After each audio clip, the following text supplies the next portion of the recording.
one of the big issues of the teacher, how to deal with the impartiality and the professional stance of the program. And also, the famous question of neutrality of impartiality came up in the two legal proceedings against the program.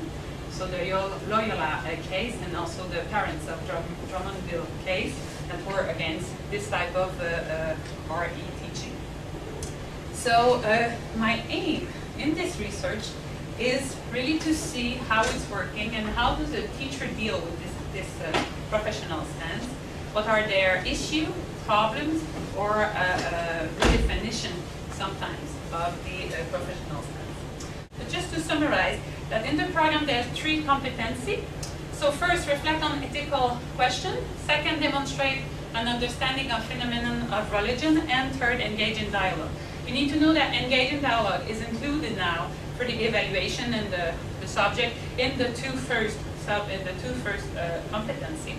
And what is important also to understand is you have key feature for each competency, but to develop those key features, the teacher could choose the subject that they want in the team, compulsory team that you see on the back of the low aspect of my presentation. So there's a lot of freedom in their planification, the subject, the way to present it. So they have the main religion, the main competency subject, and in that, they have a lot of freedom. And it will influence also the neutrality. We'll talk about it in a few moments. So the role of students, this is interesting because they focus really on the need of religious culture and ethic, also a reflection on the context of the diversity and plurality. So it's important because the competency of a confessional Catholic education before the ERC program was focused on the searching of meaning, we say in French, la quête de sens, of the student, to integrate in their values, in their life, in their way of life, the subject, the confessional Catholic faith.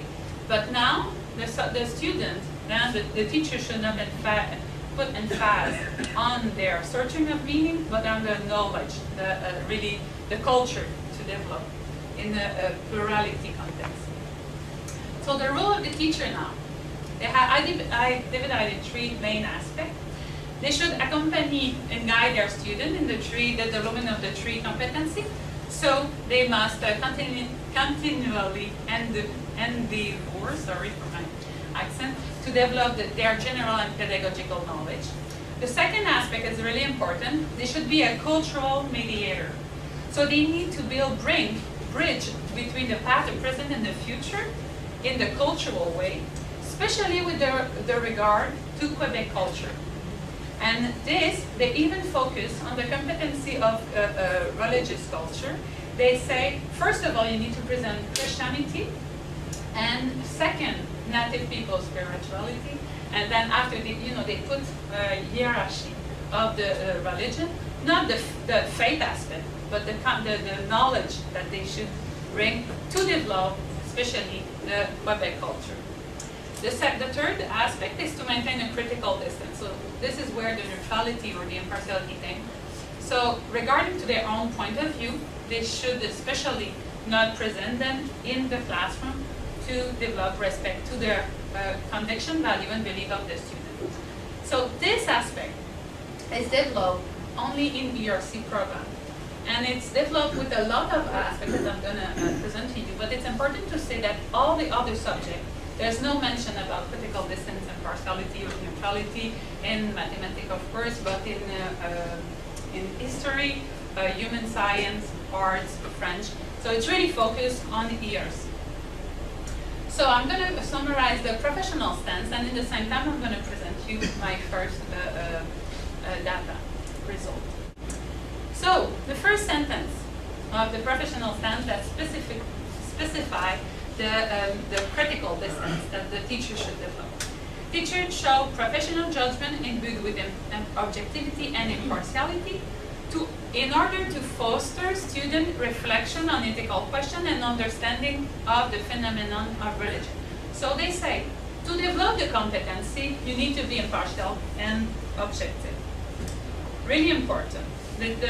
when the government answered the question of the teacher, they were saying, but what is impartiality and objectivity? And in the general atmosphere, it was the same thing as neutrality. Most of the teacher were understanding it is as value-free, so it was really unconceptual. I don't know if I would say this, but it was really unclear.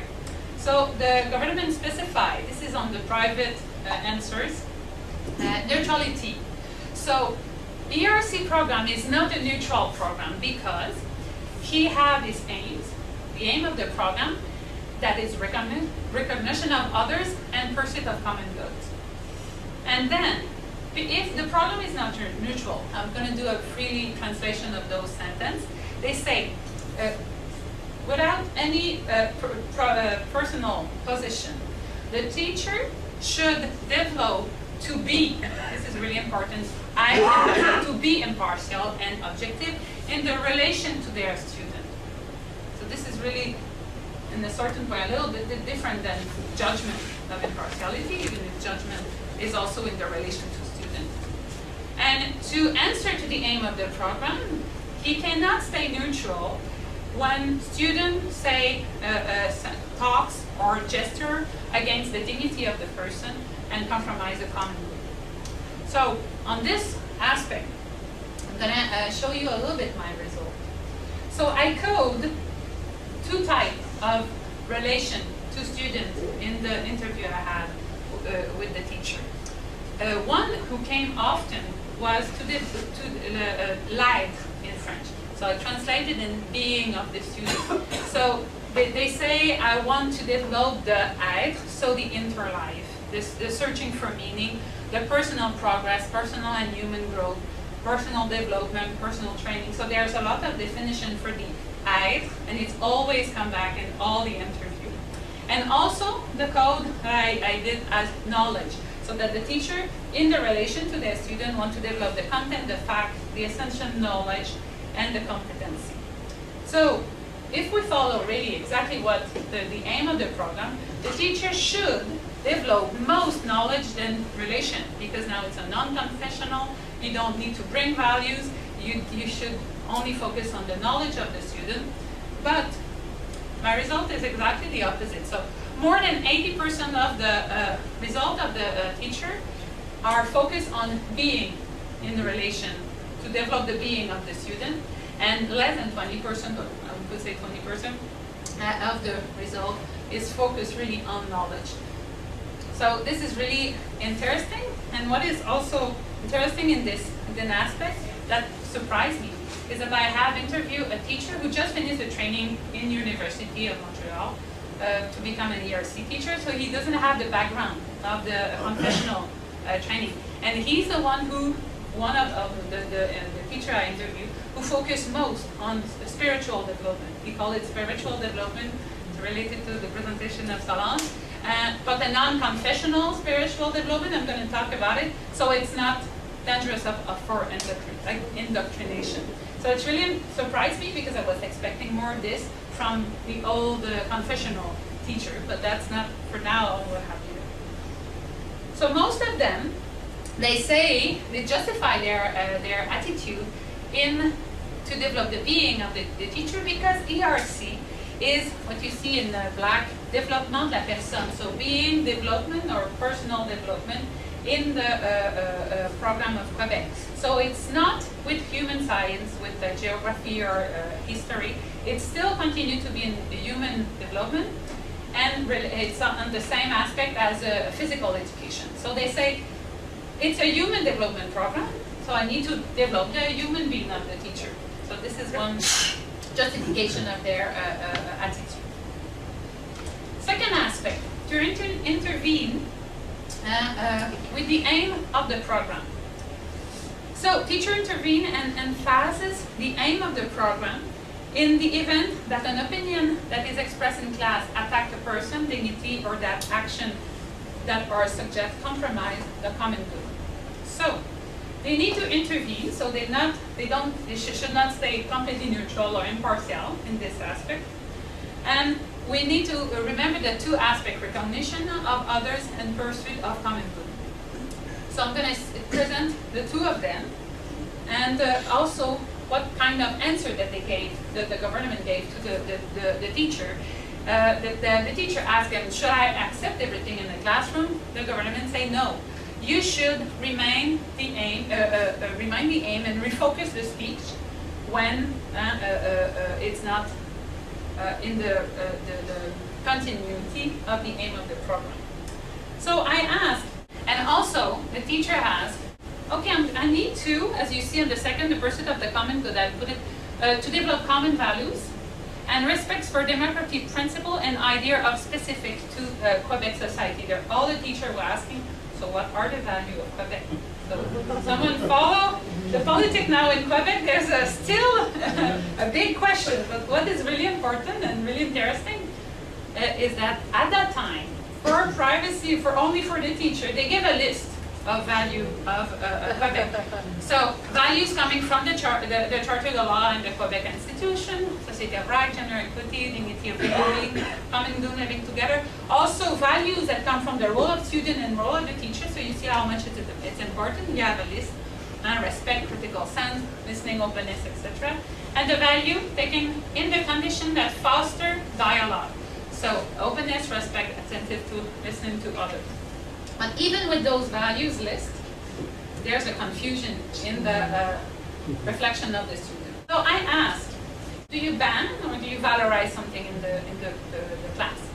So for ban question, so 77% of the answer was related to the aim. So you have disrespectful, so the orange one as 46.2%. So this is the most popular answer. They all say, you know, I value respect. I don't want disrespect a thought.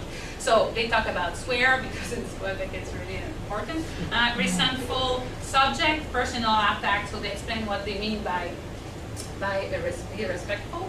But really important, 23% of the teachers, they say, I will not forbid the pupil. And this is, 22% of the answers, but all of the teachers I asked, they all say, no, I will not forbid a teacher. Because if I forbid them, then it will not develop. Remember, the develop of the human being. And they will not learn because, you know, they are 15, they cannot express themselves, so they will say, oh, I need to say what the teacher wants me to say, so I don't want to listen anymore to the teacher, with teenagers. So they say, to bring them to a reflection, I don't forbid. But I take back what they say and I try to work with them to do something. But this is really a pedagogical approach for teenagers, but it's important with the objective of neutrality of the program. And they also ban belittlement, and also 22% of the response are not related to the aim. So they say they ban when the student have no critical thinking or disturb others. So the main aspect, as you say, is irrespectful for orange, and the yellow is not to forbid speech. So when I ask, what do you value in the classroom? This is really interesting because, as you said, the second language, 80% of the response are not related to the aim, and 50% are related to the aim. So always the major respect, collaboration, acceptation, no judgment of other. This is the main aspect that they are valuing in the classroom. But what they value also in the classroom is presenting point of view in a critical thinking way, with curiosity. When someone presents a few point of view, and also it's really well valued. Maturity also, because we're with minor student. Reflection and participation.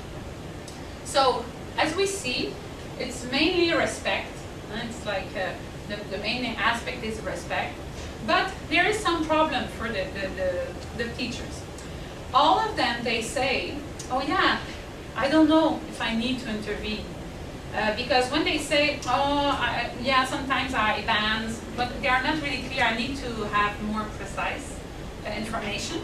So they say, oh, well, I should not influence the student, as you said, the second sentence. So I should not intervene. But in the sense, yeah, they say there's common good, they're living together, but I don't know exactly where to put myself. So I could illustrate this conflict for